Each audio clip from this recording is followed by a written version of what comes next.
नमस्कार, मैं आपके साथ अंजलि चौहान। डेली अपडेट में आपका स्वागत है। आइए नजर डालते हैं आज की खास खबरों पर। लॉकडाउन की आहट। दिल्ली पुणे से बड़ी संख्या में अपने घरों को लौट रहे प्रवासी मजदूर। देश में कोरोना वायरस के मामले बढ़ रहे हैं। शहरों में फिर से लॉकडाउन का डर सता रहा है, तो अब फिर से प्रवासी मजदूरों के अपने घर वापस जाने की खबरें भी आ रही हैं।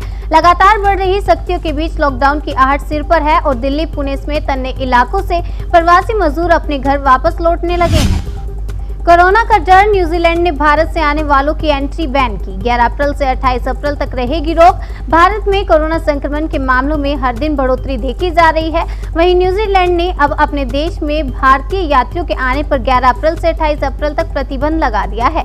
इतना ही नहीं, न्यूजीलैंड ने अपने देश के नागरिकों के भी भारत जाने पर रोक लगा दी है। देश में कोरोना विस्फोट। 24 घंटे में पहली बार 1.25 लाख से ज्यादा केस। अब तक 9 करोड़ कोविड टीके लगे।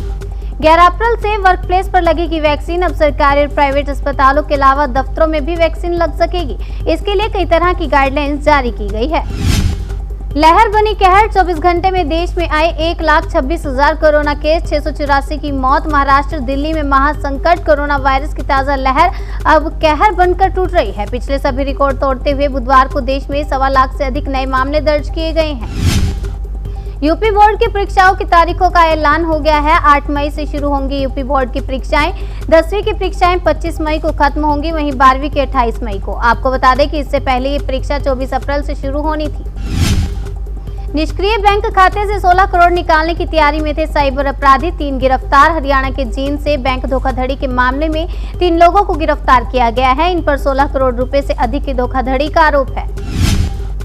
एमपी के शहरी क्षेत्रों में अब शनिवार रविवार को 2 दिन रहेगा लॉकडाउन। छिंदवाड़ा में आज रात से अलग 7 दिन तक लॉकडाउन रहेगा। यहां 3 दिन में 51 लोगों की कोरोना से मौत हो चुकी है।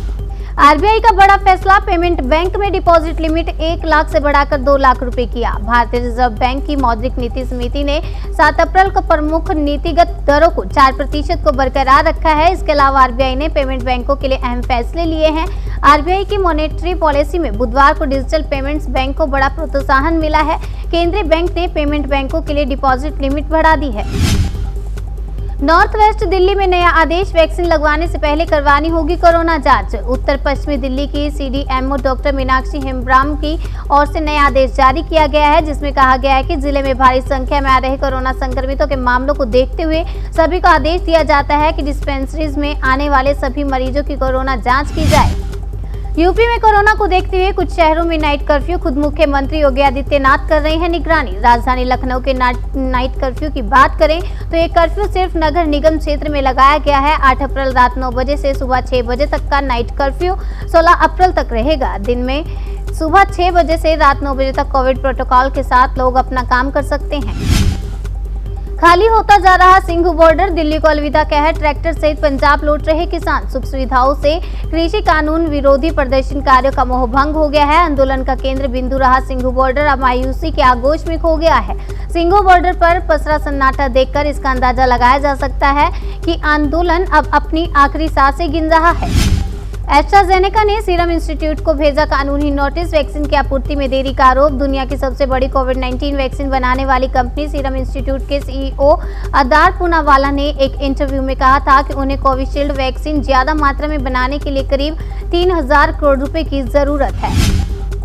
22 देशों में कोरोना की तीसरी लहर की दस्तक। दुनिया में अब तक 13 करोड़ 30 लाख से ज्यादा केस। पूरी दुनिया में जिस तेजी से नए केस बढ़ रहे हैं वो डराने वाले हैं। सबसे ज्यादा चिंता की बात यह है कि वैक्सीनेशन शुरू होने के बाद इसमें फिर से बढ़ोतरी हुई है। दुनिया को सबसे ज्यादा कोरोना की दूसरी लहर ने ही नुकसान पहुंचाया है। इस फेज में सबसे ज्यादा केस तो बढ़े ही, साथ में सबसे ज्यादा मौतें भी हुई हैं। व्हाट्सएप ने लॉन्च किए वैक्सीन के स्टिकर पैक। कोविड-19 वैक्सीन के लिए करेगा जागरूक। व्हाट्सएप ऐप विश्व स्वास्थ्य संगठन के साथ मिलकर वैक्सीन फॉर ऑल नाम का स्टिकर पैक लॉन्च किया है, जिसके जरिए लोग एक दूसरे से जुड़ पाएंगे। पेटीएम का ऑफर। आईपीएल 2021 के दौरान डीटीएच के हर रिचार्ज पर मिलेगा 200 रुपए, साथ में रिवार्ड्स व डिस्काउंट वाउचर भी। देश के प्रमुख digital financial services platform Paytm ने आज आगामी क्रिकेट सीजन आईपीएल के दौरान डीटीएच रिचार्जेस पर आकर्षक कैशबैक और अन्य रिवार्ड्स की घोषणा की है। लॉकडाउन में बुक कराए टिकट का जल्द मिलेगा रिफंड। एयरलाइंस कंपनियों पर सरकार का एक्शन। कोरोना ढा रहा कहर। शवों को जलाने के लिए शमशान में जगह नहीं, रिजर्व करानी पड़ रही चिताएं। देश की राजधानी दिल्ली में कोरोना वायरस के संक्रमण से मौतों का आंकड़ा लगातार बढ़ रहा है। आलम यह है कि शमशान घाटों में डेड बॉडी को जलाने के लिए जगह कम पड़ रही है। दिल्ली के ईस्ट, नॉर्थ और साउथ एमसीडी में दर्जनों चिताएं बुक कराई हैं। भारत की शादीशुदा महिला को पाक के लड़के से हुआ प्यार, पहुंच गई बॉर्डर पार करने। पूछताछ और जांच में पता चला कि लड़की अपने साथ 60 ग्राम सोने के जेवरात अपने घर से पाकिस्तान ले जाने के लिए लेकर अपने साथ आई है।